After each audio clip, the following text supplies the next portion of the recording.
On this vote, the yeas are 219, the nays are 212. The bill is passed. Without objection, a motion to reconsider is laid upon the table. Happy Saturday and welcome to the deal. I'm your host, Ed Clark. It is Saturday, February 27, 2021. Time is flying. I say that every week. I think it's a function of my age. As you get older, time is compressed. And so days go by a lot quicker. So we are in the end of February. Joe Biden's been president a month and a week, and the economy seems to be doing just fine. Unlike what the Republicans said was going to happen, we haven't completely imploded. There's a lot of news. Of course, the United States had their first military action under Joe Biden. I'll ask our expert panel what they think about that and a whole bunch more. But not waste any time, let's bring in our expert panel, and that would be Val Atkinson. And guess who's back? Dr. Nicole McFarlane from Fayetteville State University. Nicole, welcome back to the deal. Thank you. That's good to be back. Well, we're glad to have you back. The world kept spinning while you were gone, and and a lot of stuff is happening. I was right there spinning with it. I did tell the audience that like a lot of other folks, Val has too. I have too. Have had people that have suffered from the effects of COVID-19. You had that in your family as well, so you had to take care of that, obviously. So is everybody doing okay in with that? And yeah, thank God. Yeah, thank God. I can't. Yeah, they're better. The problem is with my parents. My mom's in Atlanta, and she keeps going, and they keep turning her away and saying they don't have it, and she's 80 years old. Wow. And, she's had it, but the thing was that they said that she has to be COVID free for 2 months, and even though she's been negative, they sent her home before she was still testing positive, even Wow. though she was but yeah. And my sister was hospitalized for, my twin sister, in fact, was hospitalized for twice as long as my mother, for like a week and a half. So there's two of you. Yeah, well, we're really not. We know they were at the same time, but maybe 9 minutes apart. But we're different. We have, and that has to do with different health signatures, and also pre-existing conditions that factored into it. And so it's like really, people who need it the most right now aren't getting it. I'm really disappointed in the way the UNC system has handled the vaccines for the faculty. I'll have to be honest with you about that. And I don't know if anyone's familiar, but they have decided to make it available to all UNC faculty, various campuses, but not to the students who need it most, who are on the front lines. UNC system is a very top-down system. And whereas I think it would have been good to see if our students might have tried to go in there, and because a lot of them are working as service workers part-time, driving Uber, or grocery store work, or delivering food.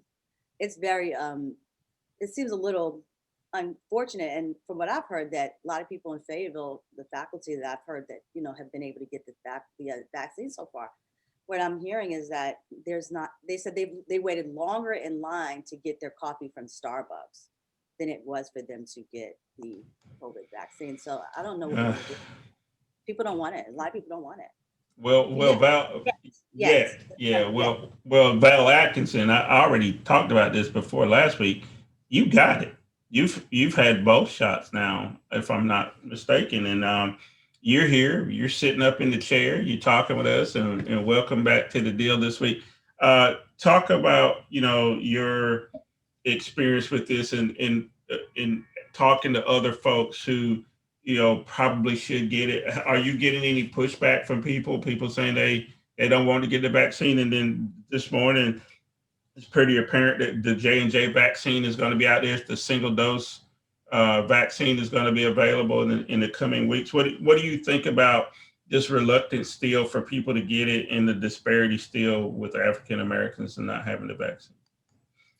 Well, it's no surprise to me, Ed and Nicole. I'll tell you, it reminds me of the time I was still teaching, and I had a student that tell me that he wasn't going to vote.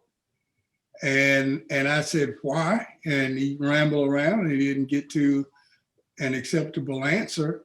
So I just asked him point blank, talk to me and tell me what is the upside to not voting?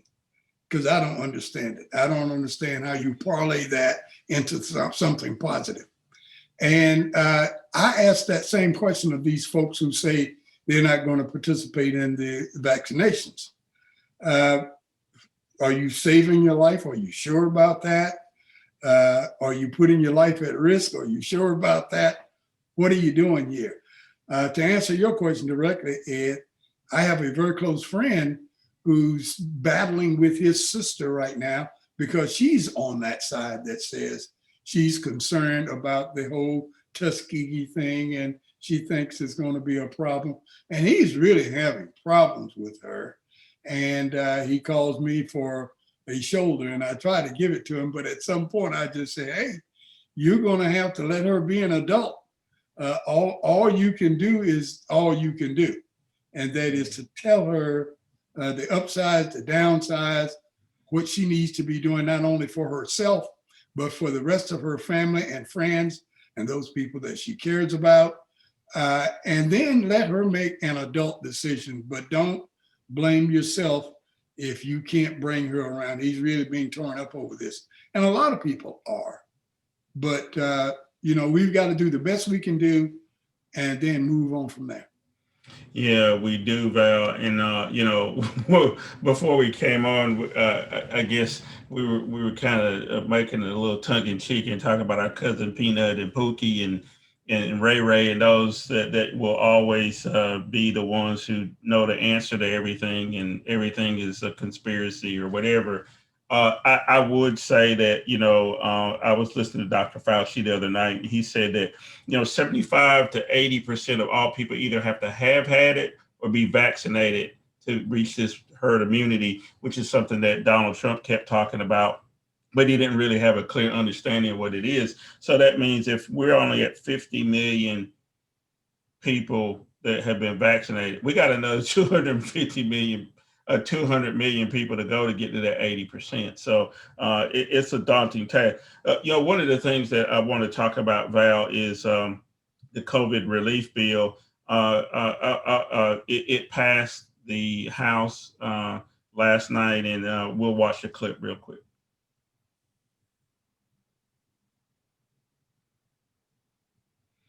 And that was Speaker of the House Nancy Pelosi gaveling in the passage of the COVID relief bill, $1.9 trillion.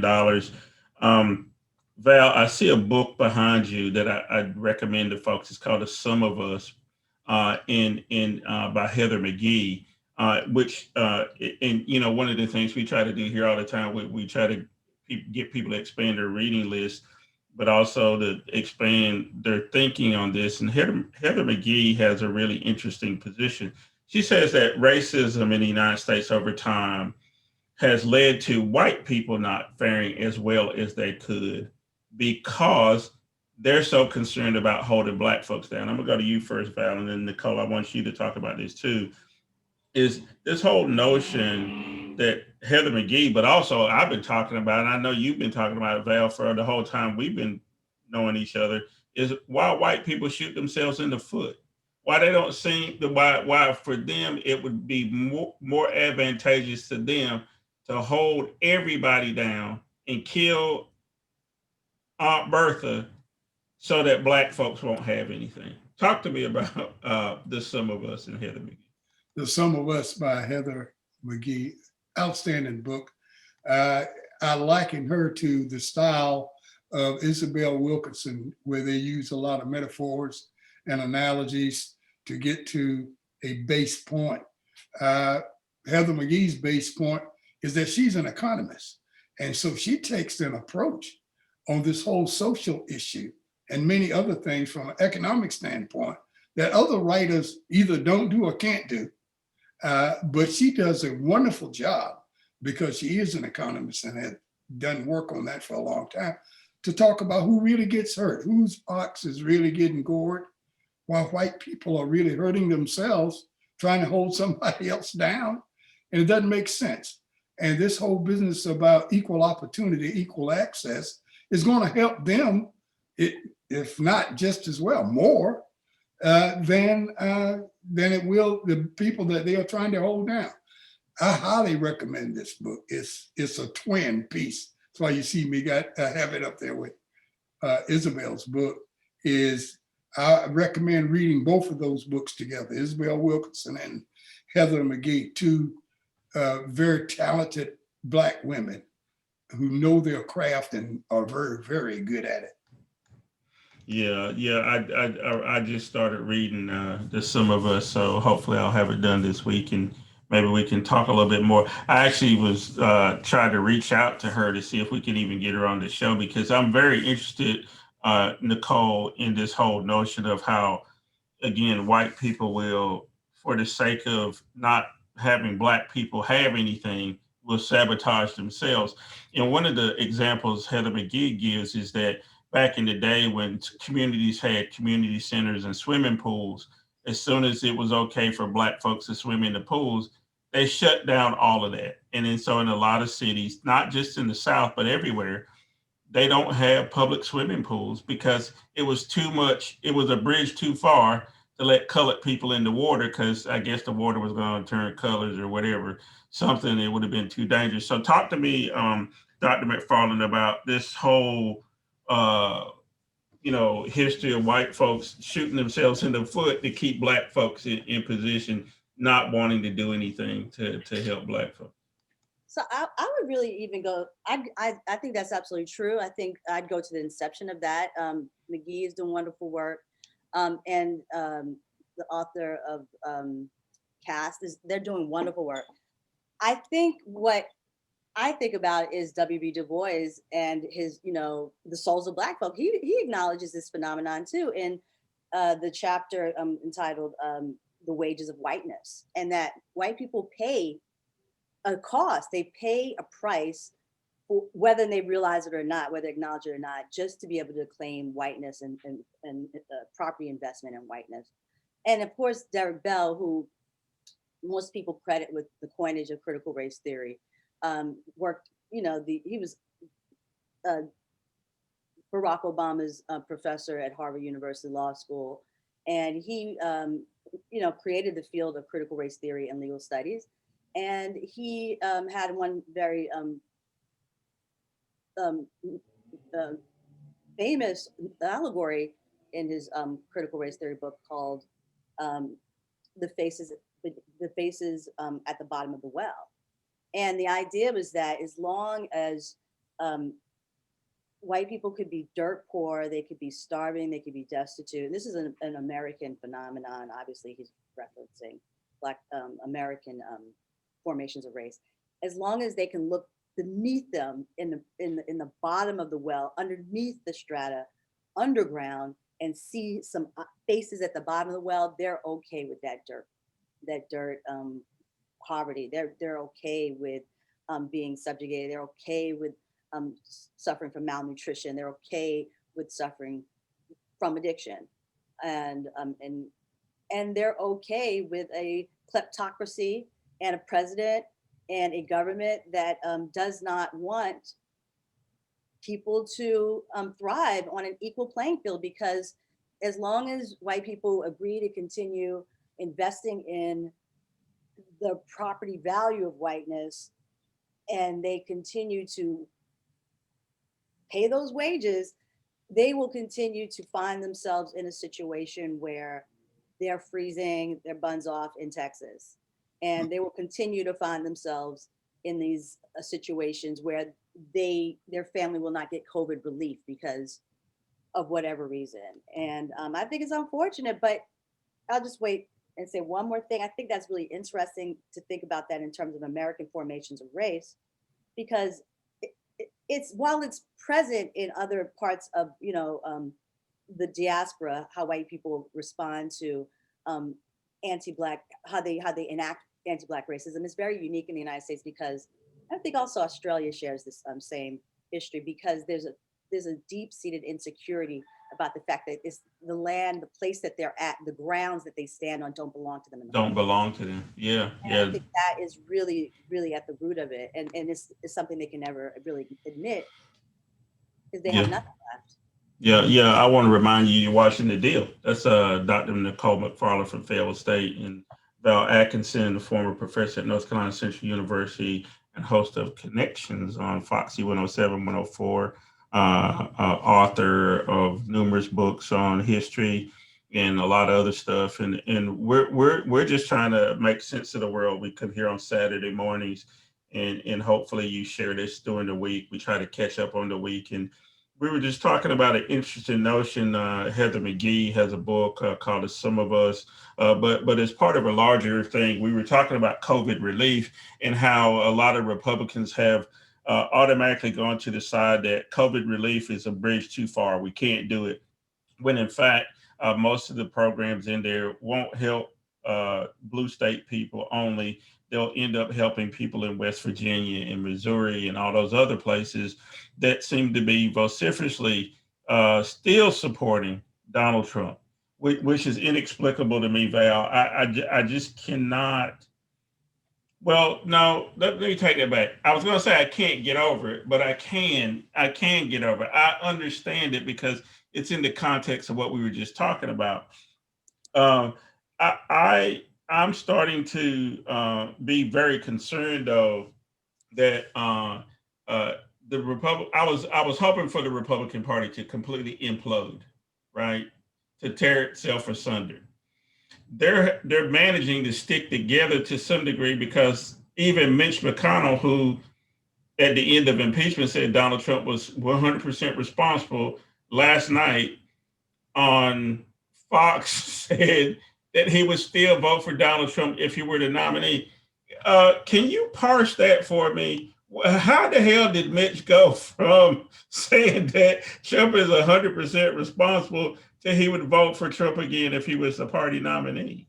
Absolutely. What Mitch McConnell was trying to communicate was that regardless of what happened, he's going to support the Republican nominee, even if that nominee happens to be Donald Trump.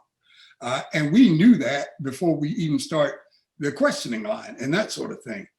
Mitch McConnell is representative of the typical Republican right now who's saying all is lost. All is lost if we allow this multiracial democracy to move forward. This whole notion of fairness and equality to catch hold and move forward, all is lost for them.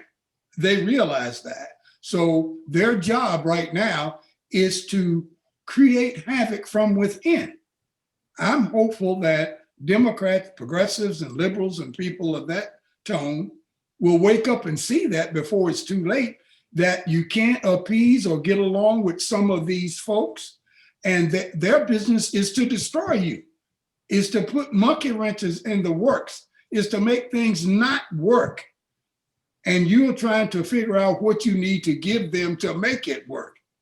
And that's going to be problematic for all of those people who worked so hard to change administrations back in November, because this is not what we look for. We didn't say, let's put Joe Biden in office so we can give the Republicans half of what they want through compromise and bipartisanship, and we'll take whatever is left.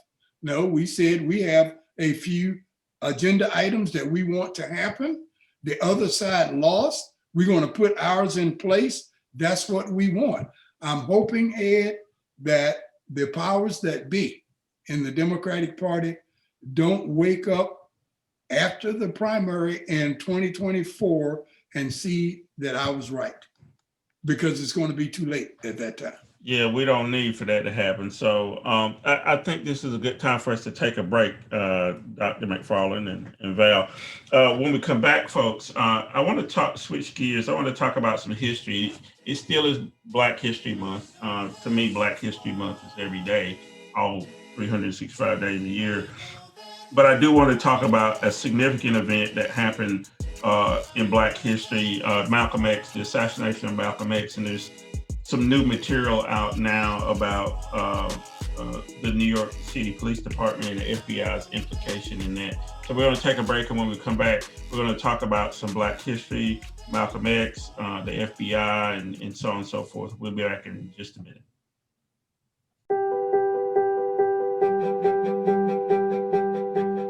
We don't want to miss an opportunity in our community to protect ourselves, especially since our community is disproportionately affected in a negative way right now. And we've got to encourage those in our community to realize that we've got to look forward, and we've got to find ways to be much more trusting and engaging, and recognize the importance of the vaccine in helping us defeat this incredible virus. And actually, I've been dreading the little pinch of the needle. I didn't even hurt, I didn't even feel it. This is just a win-win-win.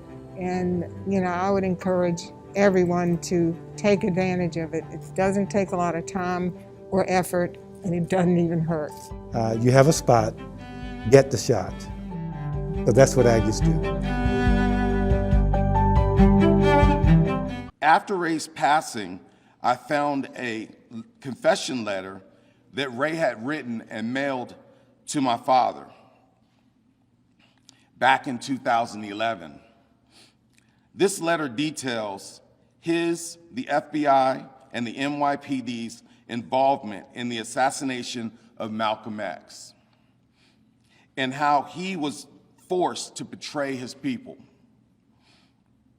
This letter helps me to understand the pain and guilt that Ray felt for the last 55 years.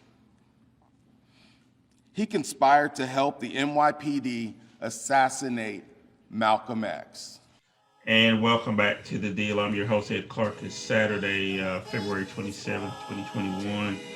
That clip you saw on the way back in was from a press conference in New York where they revealed that there was a letter written by an undercover police officer in New York who admitted that the New York Police Department and the FBI had a hand in the assassination of Malcolm X. And I don't think anybody ever had the notion, Val and Nicole, that this wasn't some sort of government operation. I mean, Val, we talked about last week Fred Hampton and his assassination. We talked a little bit about Judas and the Black Messiah. I had the opportunity this week to talk to Dr. McFarlane's class on critical race theory. And one of the themes, Dr. McFarlane, was that I tried to impart on your students was that how stories get told, right? So the story has always been that Malcolm had fallen out with Elijah Muhammad, and then so some Black Muslims were mad and they killed him, right? That's the easy narrative to tell. It seems to make some sense because he revealed some very bad stuff about Elijah Muhammad. Louis Farrakhan was trying to ascend to be the leader. Val, Val and I used to have the son of Elijah Muhammad on the program all the time back in the day.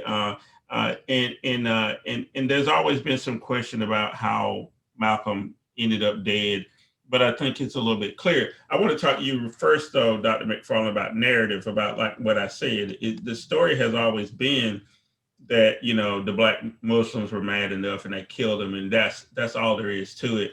But this letter reveals something very different. And also, if you look at Fred Hampton and the story of the informant there who led to his assassination, talk to me a little bit about this thing about narrative and how people get this ingrained into them that it can't be the government or it can't be the authorities who kill these Black people. There's other Black people or there's other forces afoot that lead to their death. Right. So the overarching narrative, which is a false narrative, is that this is the land of the free and the home of the brave. So we can just start with that. The idea that that Black people have the same access to freedoms and the same access to express bravery is obviously belied by America's history. You can look at what happened in California, in Los Angeles, just this past week with the young man who was just crossing the street, just walking while Black, and just being targeted. There's no narrative that in this country that provides for Black people to be brave, to be free, that does not also require for us to be meek, require for us to be humble, require us to be respectable and obedient. And I think that is one of the problems. I think with one of the caution, I think the what's unfolding about the activities of J. Edgar Hoover and COINTELPRO, the counterintelligence program that gave cities like the Chicago Police Department and the New York City Police Department full license to attack and place informants and deep cover agents in Black organizations is really important for us to take note of, especially the fact that the counterintelligence program was very much expanded after 9/11, right? 2001, after the attack on the World Trade Center, and it started, and it was allowed to start harvesting our online data in order to use that as intelligence against us. Even though, to some degree, it has been rescinded. It was rescinded to some degree by the Obama administration. Edward Snowden showed us something very different than that. Like, the facts do not bear that out. What is reality? Reality Star, I think I can't remember some of the informants that came through. They were really. It shows that there was really an expansion. And so what I would say is that I think that these young, not just young, but activists of all, in the Black Lives Matter camp, it's not really a group, right? But like those people who are interested in making the police work for us instead of working against us and killing us at our own expense, right? That we should start really thinking about what we do and how we move out here in these streets, with posting everything online and making everything a live stream event that definitely, alerts the popo, right, to like our whereabouts. Obviously, it did not do the insurrectionists on the January 6th any good to do that. However, I'm not to make a false equivalency. These are very different movements that are doing different things, but I do think that we need to consider that and how we're using social media, and we should maybe use it more strategically so that they cannot continually pin a false narrative on us as people and as a movement. Yeah, Val, Nicole brings up some interesting points of, about now if you juxtapose, everything about us is out in the open and people are posting where they are and where their movements are and that kind of thing. Where back in the day, they actually had to infiltrate these groups. They had to get Black folks who seemed to be down with the cause to get into these groups to infiltrate. But now we give it up freely, through social media, whatever. I do worry about some of the younger folks when I can tell you a real experience that happened when they were tearing down the Confederate statue here in Raleigh. I contacted one of the people who were leading that movement, and they were live streaming everything, but they were also live streaming some really information that they really should not have been divulging for their own safety. Because at the same time, I was monitoring the police radio, and I knew that also meant that the Proud Boys and the Boogaloo Boys were also monitoring the same thing. And I was listening to the police radio, and they indicated that they thought there were some Boogaloo Boys that were going to confront the Black Lives Matter protesters.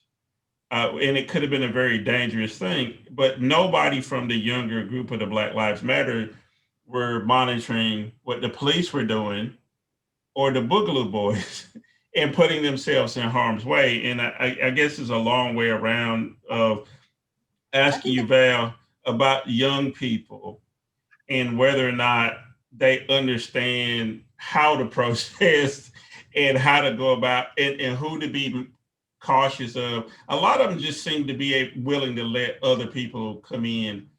There were a lot of white kids there that were doing things like breaking windows and tearing up shit that were not involved in the actual movement. And so I warned one of the leaders of the younger people here in Raleigh. I said, look, you need to be very judicious about who you let into your inner circle. You also need to be mindful of what the police are tracking on you and the group and those kind of things. Do you think young people understand that what Nicole was talking about? Or do they understand anything at all about how they invaded the Panthers and how they probably led to Malcolm's death? And a lot of those Black leaders that were killed were even if the FBI didn't pull the trigger, they tacitly approved for that to happen. And they can end up in the same boat if they don't, use their head and become more savvy about how to go about this thing, especially in the era of social media. Well, the FBI, the CIA, the CID in the military, and a lot of other people have been infiltrating African-American organizations from the beginning. And one of the things that sticks out to me leading up to Malcolm, because I want to say a couple words about that, thing that sticks out to me is how Frank Lucas got caught as a drug dealer in Harlem, taking over from Bumpy Johnson. One of his brothers was caught beating up his wife or his girlfriend. And the police said, okay, we got you. Now, you're going to jail for a long time unless you tell us what we want to know, unless you be a mole inside of your brother's organization and do the thing that we need. He began to give them information, and voila, they stormed in and killed a few people and stopped the drug raids and arrested Frank Lucas, and he went to jail. We knew back in 1965, and in 1965, I was a soldier in the United States Army stationed in Amberg, West Germany, and we had a little black thing going. What we used to do was go to the library and get into the history section, and we have our little rap session. And the librarian would have to come and tell us to keep quiet about that. James Baldwin was one of our favorites, and we should read a lot about him and discuss it and that kind of thing. But when we got the news that Malcolm X had been assassinated, we all knew right then, and I can't remember the guy who said it, but he said, listen, do you think there's any way that the FBI wasn't all over this situation leading up to that Audubon Ballroom, knew when he was going to be there, knew the hotel? They knew that. Now, whether or not they played a role in it is a different thing. But we suspected that back then, that the FBI and other federal organizations played a role in the assassination of Malcolm X because they did not like what he was doing and how he was riling people up. They also knew that J. Edgar Hoover, moving forward, really felt that, and he said this, it's on tape, he said that the most dangerous organization to the United States of America is the Black Panther Party. These guys were doing everything legal. They had breakfast programs, they had weapons. Exactly, I want you to say that, because they were legal in doing all of these kind of things.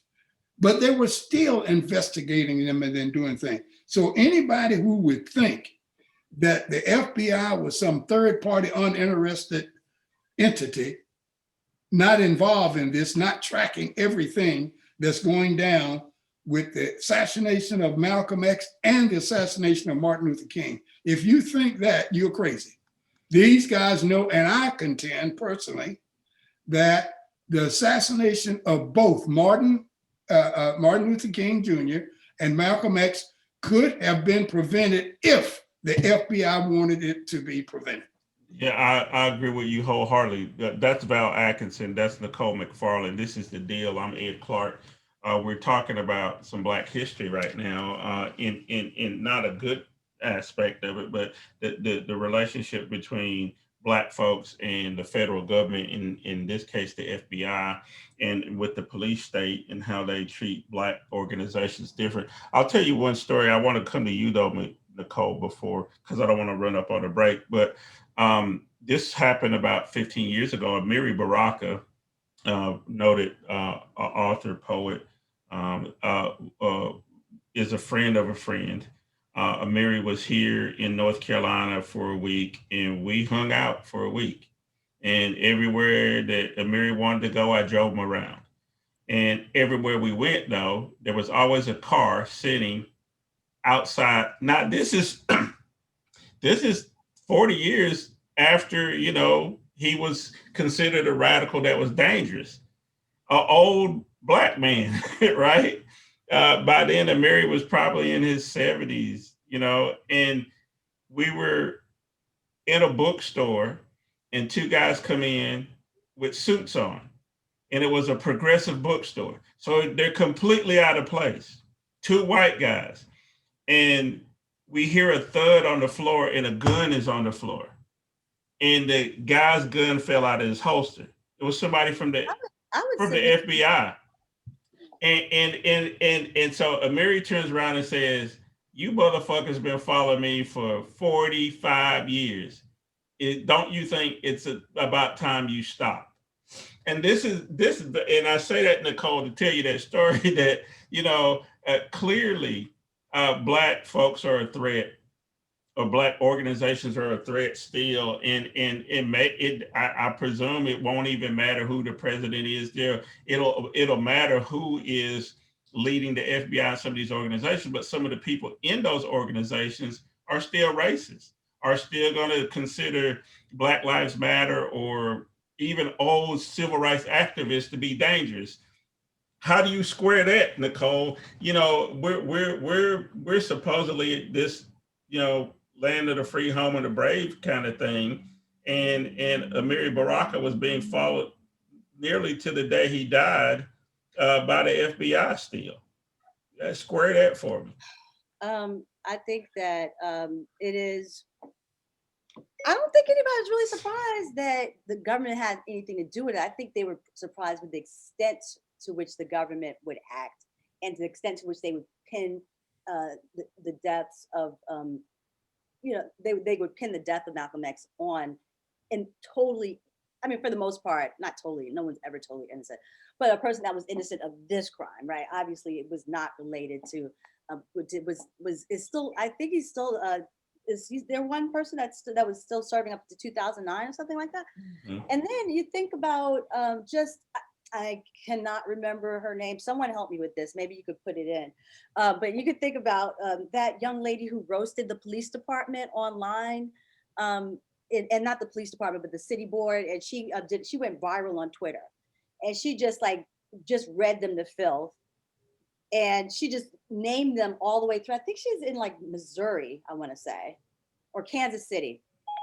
And basically what she did was she read them and just like talked about like their hairlines, and like it was just, and she talked about how it was just like really kind of just like Black girl magic, like nobody roasts you like a young Black girl, and well, early 20, she might have been 22, but she's all since posted a lot of Twitter, and I've been following her, but I'm not Instagram, of police following her, and she's by herself in parking lots. And now she's actually had to recruit the NFA. You're familiar with that? NFA, not effing around coalition. Yeah, so she's actually had to help them to be her bodyguard. And they are trying to drive her to lunacy through paranoia. And I think what happens with Amiri Baraka, I wouldn't be surprised. Like these people, they've been following for 40 years. They obviously were not trying to blend in. They're obviously there as an intimidating force. And I even think dropping a firearm in his lecture is also a tactic just to distract, intimidate, inspire fear. I think that if someone's been in 40 years in FBI, that they should know how to not let a firearm just tumble out of their, holsters. That I think that that's by design. That's the kind of gaslighting techniques and strategies, tactics, I should say, that the federal, federal agencies like the like the FBI are known to act. And I think because it was never supposed to be a secret that Martin Luther King knew he was being tapped, right? Malcolm X knew he was being tapped. That's why there's like there's evidence of like, they're going into the bathroom and running water and running bathtubs when they're having conversations, right? And and they even with Andrew Young and Abernathy just having conversations, they were aware of it, but they just did not realize the type of, so they would like hide information that was strategic about what their organizing activities were. But Martin Luther King had no idea that they would just actually weaponize his private activities, his private behaviors, his romantic dalliances, would weaponize those against him as well. It was, I think, just men of a certain time and of a certain period of time. That was kind of like what men did, especially pastors and men. And it's also like, it was like the Mad Men days. So like, who didn't have a mistress? What respectable married men probably didn't have a mistress in the 50s and the 60s. I'm saying, like it was right. So I just think that there was a certain naivety that they would weaponize his private life to that extent. And Malcolm X, I think, was not as naive, which is why they, and Elijah Muhammad, the Nation of Islam, were not as naive, and that's why they made sure people stayed clean. But again, as soon as Elijah Muhammad's extra, I wouldn't even say dalliance relationship. I don't even think people I don't know if people would be offended if I called them dalliances, but his polyamorous activities, that they were utilized too. And I think that now that maybe we have young people now that are online, that are doing fans only pages, that are doing a lot of things, and they're also, because there may be trans and identified, female identified people who still have to make a living, and they may be actually using other platforms and also find it necessary to feed their souls and to feed the community, to also be activists. I think that we have to be careful about what we are putting online all across the board, not just because we're trying to protect our ethos, but we're trying to protect a moment. Yeah, I hear you, and I want to do a program about that at some point. I don't know, a lot of people do know that my day job, I am an engineer, and one of the things that I do is work on internet security, some other things that are I've been involved in the development of the internet almost since day one. I'm pretty old. Can I clarify one thing? Yeah, I don't want to confuse what I'm saying with judging the appropriateness of no. Like how we as a community respond to such things, and maybe there should be some types of ways to support our young people so that they don't find themselves in the compromising positions of having to be on Instagram or be on these other platforms and making a living in such a precarious way, while also trying to work for the community and the movement. But maybe we also shouldn't be so judgy too. So anyway, this is a good time to take a break, and we're going to take a break. And when we come back, we're going to talk about just some general news stuff. I want to talk about this guy. I think his name is Donald Trump. He used to be president of the United States. He used to live at 1600 Pennsylvania Avenue. I want to talk to what his role is going to be going forward. I don't want to spend a lot of time on it, but I think we need to, because there's some people that just won't give up on this guy. We want to talk about what the state of New York is going to do about him, what the state of Georgia might do about him, legally speaking. So stay right there. We'll be right back in just a minute. Our lives have been turned upside down by COVID-19. When a vaccine becomes available, it's critical that all of us get it. What we do as individuals will impact everyone's health, including those who can't get the vaccine. We won't get through this unless everyone takes part. Now is the time to get up to date on all recommended vaccines for both kids and adults. Experts say it's more important than ever for everyone to get their flu vaccine this year. And if you're older, you should get both the flu and pneumonia vaccines, since both illnesses can make COVID-19 even worse.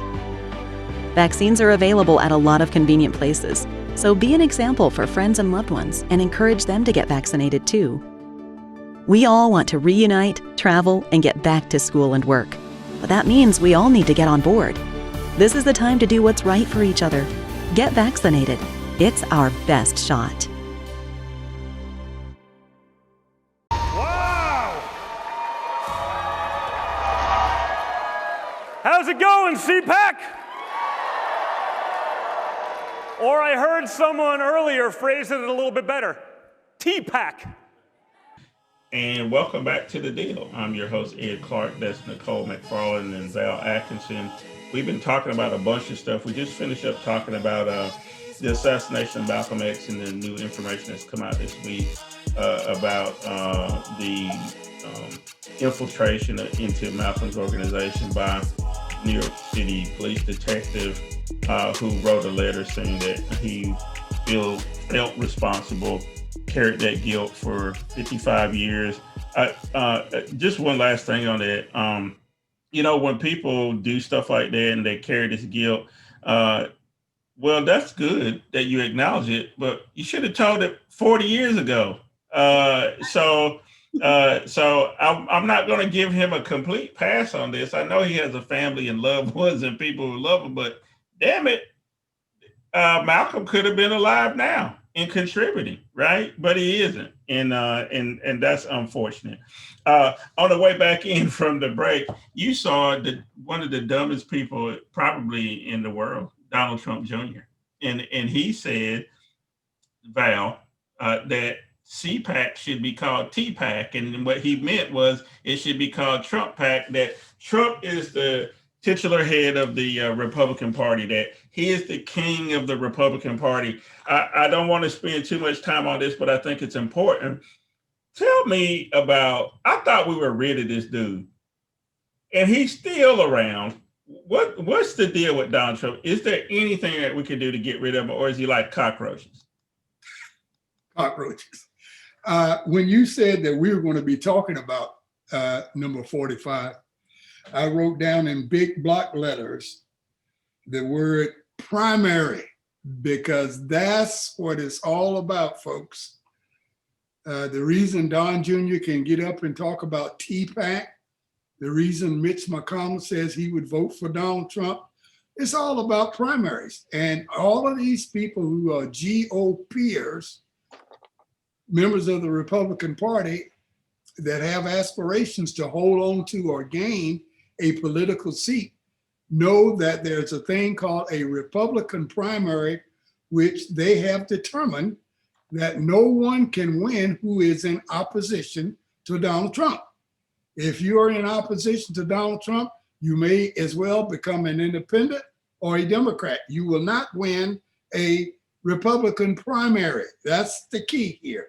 So now if we understand that and use that as a backdrop, it almost explains the weird behavior, the contradictory behavior of some of the people who we thought were fairly smart and in some cases straightforward. They are afraid. It even explains a guy named Graham from South Carolina. It's craziness. If we get to the point that we have jettisoned Donald Trump, you will see a different Republican Party. But we haven't gotten to that point yet. They are still afraid that he can say, I like Joe, but I don't like Sally. And Sally can't win. They are still afraid of that. And as long as they are, he will be a major player in the grand old party. Now, what we haven't talked about is what they can do in general elections. Right now, by embracing Donald Trump, they are making it much more difficult to win a general election, much, much more than it already is. But their plan is to tackle that when they get to it. They can't run in a general election if they don't win the primary. So that's why they're doing this, and they hope that after the primary is over, they can say, hey, guy, I was kidding about half that stuff.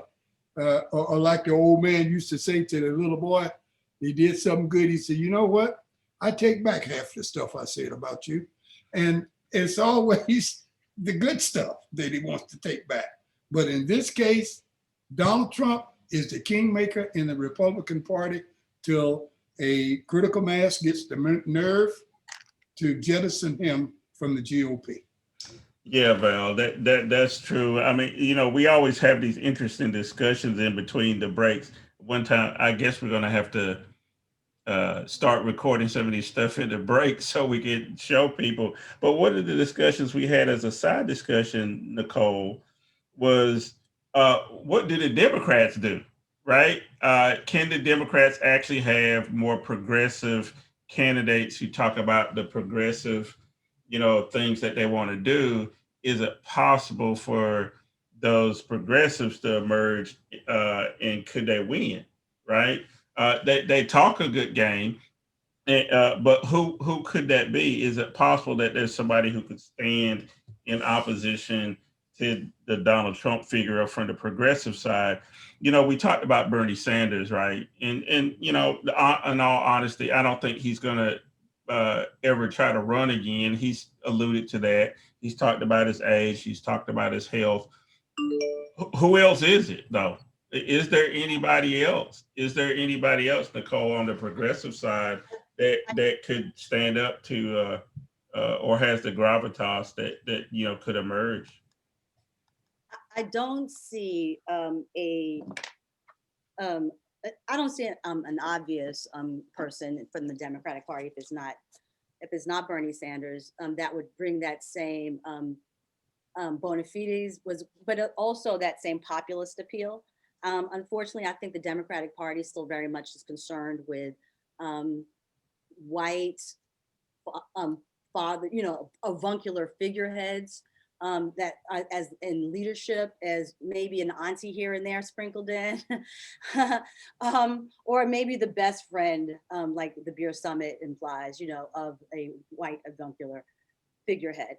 But you know, when you played the clip, when you were introducing the clip, what I was expecting you to play was the one of that statue that the CPAC rolled out, which was not only politically distasteful, but also aesthetically distasteful. That looks kind of that gold is got, he's wearing flip flops, Donald Trump. There's like actual a golden idol that is this like a centerpiece of this. Yeah. There's a picture of it running right now, Nicole. Yeah. And so the thing about that is when Donald Trump Jr., DTJ 2.0, when he said that this is now the TPAC, I think what he was saying is like, it really picks up on what Val said. Who was the heir apparent? Donald J. Trump Jr. is implying he's the heir apparent, because if Bernie's too old, Trump may be too old, but guess what? The Republican Party no longer cares about substance. They just care about a cult of personality. And because Donald Trump is, as Val said, the kingmaker, who makes the next, when the king dies or when the king passes the throne, he passes it on to the firstborn, primogeniture, you know, the prince. And I think that does Donald Trump, is he gonna die? No, I don't think so. I think like Robin Harris, the great comedian, said, they don't die, they multiply. they are like cockroaches, because there's a lot of Trumps and they keep multiplying. They keep making babies. They keep building further alliances. They keep marrying and co-opting other like look at Kimberly Guilfoyle. You can look at just their just the fact that when he was running in 2016, he basically told everybody that we're going to be the new family in charge of this country now. I'm putting my kids in charge because this is my king's court. Well, well, hold on a second. I want to ask Val something real quick. Nicole mentioned this whole family business, right? Laura Trump, who's from North Carolina, they keep talking about her as being a candidate for United States Senate. She has no, real claim to being political or, would make a good senator or whatever. But that seat of Richard Burr is up. Unfortunately, Cal Cunningham kind of messed us up with the Tom Tillis thing. I just saw Jeff Jackson, who's from out in Western North Carolina, make allusions that he will run for that Burr seat on the Democratic side. He's a young, progressive, good-looking, family, guy, Democrat, in that mold. Does Lara Trump actually pose any kind of problems in North Carolina, Val, if she decides she's going to throw her hat in the ring? Oh, yes, she does. Simply because North Carolinians have had a history of voting for the right person as far as the governorship is concerned and some other council of state position, but always voting conservative in senatorial races. If we take a look back, and it's been a while, you look at the number of Democratic U.S. senators from North Carolina since 1990. I mean, you've been here ever since then. I challenge you to count them. Yeah. It's very difficult. And we know that it just can't happen without a collective side. There's no gerrymandering involved in running for the U.S. Senate. So we're talking about a total number of people. And North Carolina is a very conservative state, politically speaking, very conservative. We are challenging Mississippi right now to be that. When people talk about turning red states blue, they talk about Texas, they talk about Florida, they talk about Georgia, and they very rarely anymore talk about North Carolina. Is something going on in North Carolina, maybe in the water, Ed? I don't know where it is, but it's something going on that is a big scarlet letter on this state that says conservatives welcomed, others not. Well, I don't want a whole bunch of Trumps crawling around North Carolina. I don't feel safe when they're around. So I hope something happens to keep Lara Trump from not being the Republican nominee. But that's going to be hard. Folks are lined up to still support Donald Trump and his nonsense. And it doesn't have to be everybody, right? We realize that now, right? It's the people who go to the primaries and vote in primaries that chooses the candidates. That's why we have the lieutenant governor we have in North Carolina, who's a complete odd nut case to me. He's a brother, but every brother ain't a brother, like Chuck D would say. So anyway, we are about to run out of time. But before we do, like I said, Nicole, we're glad to have you back. We were supposed to have Melanie Stewart on today. She is a person that has the long resume of doing good for people. She actually got stuck doing something good for somebody. She's been helping homeless families find housing. She's in Harnett County, North Carolina, and in Southern Wake County, and she's been at these homeless camps she's found all throughout the region. Families of people living out in the woods or living out of dumpsters and everything else. And she helps them get into housing. She helps them, to get mental health services or whatever. She was going to be a guest with us today, but she was actually literally helping a family move in to a space that she found for them. So we'll try to get her on later on. And then also next week, the plan is to have the folks from the George Floyd Memorial Foundation on. George Floyd's family is from North Carolina, which a lot of people may not know. And so they're starting they started a memorial foundation. They want to start a center here in Raleigh that will do arts, that'll do lectures and all kind of stuff in the memory of George Floyd. So they should be on with us next week. But what we always do is I always ask Val and Nicole, what do I have to be hopeful for? Because this is some bullshit that is still going on. That some days I wake up and I say, we're moving in the right direction. People are getting vaccinated, blah, blah, blah, feel better. But then Donald Trump is back on the scene and I'm not happy. So Nicole, tell me something I need to be hopeful for this week. Well, I don't know if anybody's been following this, but Andre Leon Talley is he's from Durham. Yeah, from Durham. Your homeboy and mine. He's been facing eviction, and I think that I've seen some whispers that there may be actually a GoFundMe page started by Naomi Campbell to help save him from eviction. He's 72 years old now. He has a lot of health problems, and he's contributed so much to the culture. I think that it would be a travesty. I mean, he just to see that kind of legend just sort of first not to come to his rescue, even though he has worked to as much as he has worked with, maybe sort of the elites of society, like Anna Wintour and whatever European royalty you can name.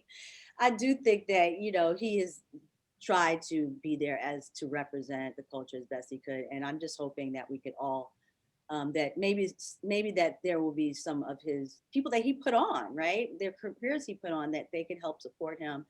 And he doesn't have to necessarily live in a big giant mansion in White Plains, New York, but I do think that, we can get him a nice little cute condo somewhere. I hear you. And Val Atkinson, what do we got to look forward to this week coming up?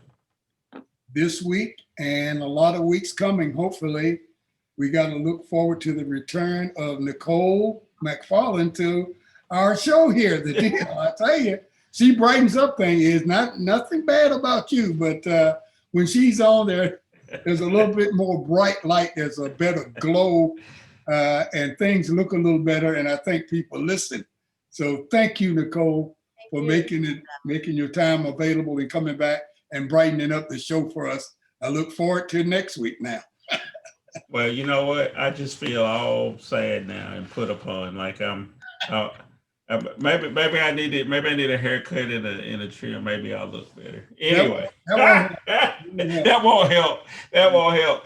Well, folks, you know what? The hour that you come and spend with us, we really do appreciate it. Please let other people know. We've been growing the audience. We've been getting more likes.